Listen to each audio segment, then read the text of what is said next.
Hey there, everybody. This is Kristin from Teaching Balance, and I am here with you with this week's mindfulness meditation practice. And we are in the month of joy and play. It seems very fitting since we, of course, are in the height of summer and summer vacation and all of the sort of joyful things that are associated with that. We've talked a little bit about the idea of inviting in silliness. We also explored The Joy Choice, which was a book that I told you guys a little bit about. That's about cultivating whatever habits you're interested in cultivating that are obviously healthy and fruitful.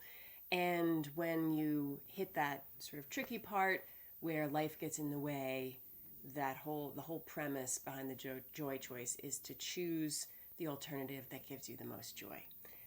And of course, there's more to it, but you can learn more about that if you ever are interested in reading the book. And actually, speaking of books, this week's theme or invitation is also inspired by a book. I'll just show it to you now. The book is called, I think I've talked about this one before, The Artist's Way by Julia Cameron. It's been around for a long time. This particular is the 25th anniversary edition. And just to explain what that book is about, in case you've never heard of it, the subtitle is A Spiritual Path to Higher Creativity. And the whole idea is whether you consider yourself an artist per se or not, the author is of the belief that we all have creative elements to our nature and that it is very, very nourishing and supportive for us to seek ways to, I guess, just encourage that inherent creativity in whatever form it may take. And so it's a very inspiring book. Obviously, it's been around for a long time, reprinted year after year. And so I bring this up because one of the, I guess you could say, pivotal elements of what the author suggests is to basically schedule for yourself what she calls an artist's date. And the idea behind that is to, in your schedule, whenever it's possible for you, and she would suggest weekly, honestly, that you just do something that is fun and playful and or inspires creativity in some way. So it might be, going to an art museum or some other museum, or going out into the park, or just trying something new, going to a new part of town and just walking around and getting outside of our typical routines. That's really kind of the idea behind it. In the book, typically she suggests you do these things by yourself. That's not necessarily a must, but the idea is that you're really trying to nurture your own creativity and really develop a relationship with that part of yourself. So it's sort of there's a singularity to it. Now, because this is the month of joy and play, when I was thinking about things I'd love to invite you to bring into your life that are based on this theme, this idea of play and fun, of course, is a big part of it.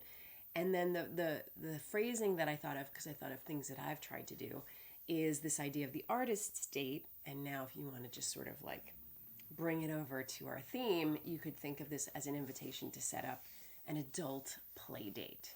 And of course, this can be singular, it can be with friends or others, of course, but the idea is just around scheduling it for yourself, like making it a priority. Now, you've heard me talk about this idea of prioritizing your self-care and all of that for years. And this is just another element to that. Now, I will say that certainly this time of year in the summer, where your schedule is more spacious, it's a little bit easier to do that. Because when I've tried to schedule these artist dates, I almost said play dates, these artist dates for myself, it's hard because there's always more stuff to do. There's always that Target run or, those chores or that work thing that you have to do. And so I just want to acknowledge the fact that it's not just this like, oh, you could do it, no problem, it's easy. I want to recognize the fact that you really do have to carve out the time. And whatever that looks like for you, whether you tack it on to the end of a work day when you're back in work, or if you're still working right now, or if it's something that, you try to work the schedule of your partner or your family, but this idea of just trying as best as you can to work that in and to give it as much value and acknowledging the necessity of it as much as getting more paper products into the house and all of that sort of thing. So that is my invitation to you this week, is to play with what would be an interesting, fun, adult play date that you can set up either solo or with friends or other people that you'd be interested in seeing, and what might that look like and how can you make it happen. So in the spirit of doing things that are supportive and nourishing and nurturing, let's go ahead and get our meditation started. I'm going to go ahead and hit the timer for 10 minutes, as I usually do. And just to once again welcome some of the new folks, we actually have some members returning. We have some brand spanking new members, so welcome all of you who are now part of the Teaching Balance community. And I'm going to do some fundamental stuff just as a way to lay down the foundation, but ultimately whatever feels right to you is, of course, what you should do in this moment. So I'm going to close my eyes and allowing myself to take those deep, slow belly breaths, whatever way feels right to you. Sometimes I exhale through my mouth, sometimes I don't. I exhale through my nose. I really feel like you should trust yourself and just do whatever feels right for you in this moment. We've talked about posture off and on in the past, just sitting in a way that's upright but not rigid. And if you are sitting, allowing yourself to roll those shoulders back and really expand the chest, it may actually eventually, most likely, shift back to how it was, but at least you're doing that opening right now. You can rest the hands on your lap or wherever they feel comfortable, either flat or with the fingers interlaced.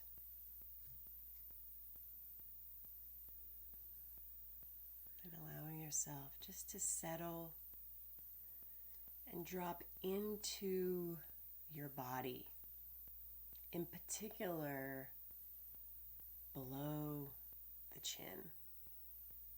So we tend to often reside in our heads. So allow yourself really just to fully embody your complete physical form.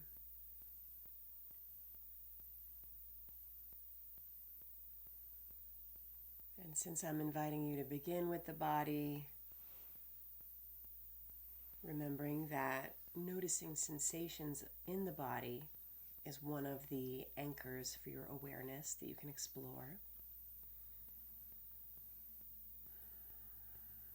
You may find it easier or more appealing to hold your body in its entirety in your awareness. Just feeling what it feels like to be in your skin. And alternately, you may also find it to be more appealing or supportive just to choose one part of the body to rest your attention on. It might be the hands, the contact with the chair or cushion beneath you. It could be the muscles of the face. There's no correct place, so just wherever it feels easy for you to tether your attention to physical sensations. And of course, inevitably, your mind will wander to something more interesting than noting sensations in your hands, for example.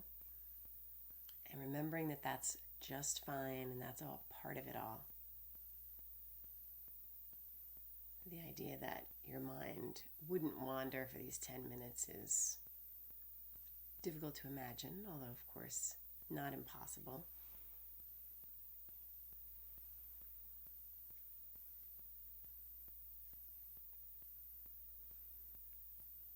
And even though I've said it before, I think it's worth repeating that every time you notice your mind has wandered, that is the sweet spot. That is that moment where you actually are strengthening your mindful self-awareness. So it's never something to be seen as a problem or to be hard on yourself about it. You just notice, oh, I'm thinking about that thing coming up.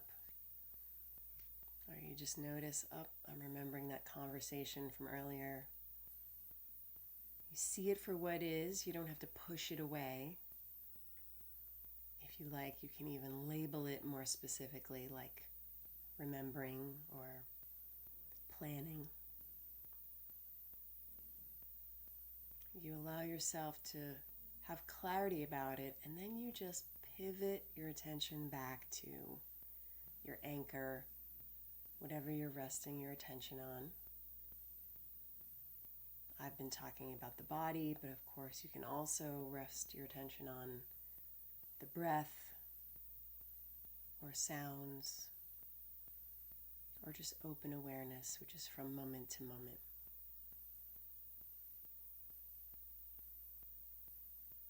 So let's sit a little bit in silence and I'll check back in shortly. Just allowing yourself to rest and come back again and again as needed. Always with a quality of gentleness and kindness.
Noticing where the mind is now, and if it's wandered, just bringing it back once again, coming back to the body or the breath or sounds.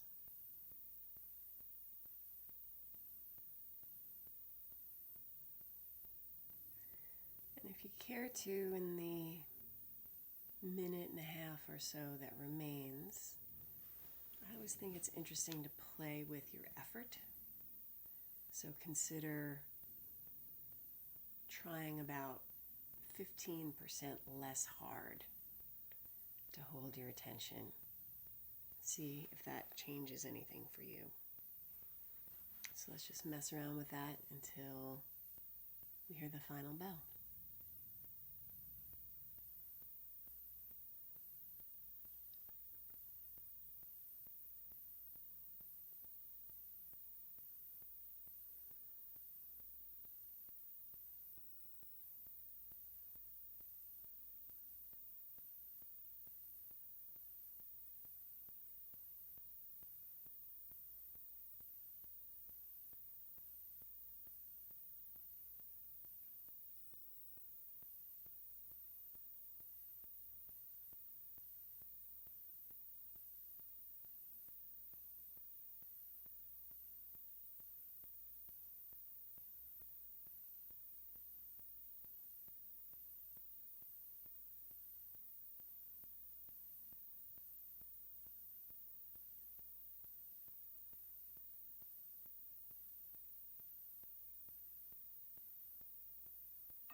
That is 10 minutes. So next week is going to be our final week in joy and play. Hopefully you'll find next week's invitation to be appealing as well. But for this week, just thinking about what are some fun things that you can do to plan for yourself, to actually schedule it and do it, even though your life commitments might pull you in another direction. And doing what you want to do. The other thing too is that I think we often are so accommodating to others, partners, kids, friends, family, whatever. So even thinking about that, what is the thing that you want to do that would be fun for you? And seeing if you can take action towards doing some of that for yourself. So as always, thank you so much for taking this time for you. And thank you for allowing me to accompany you on this journey. I will see you next week. Take care. Bye.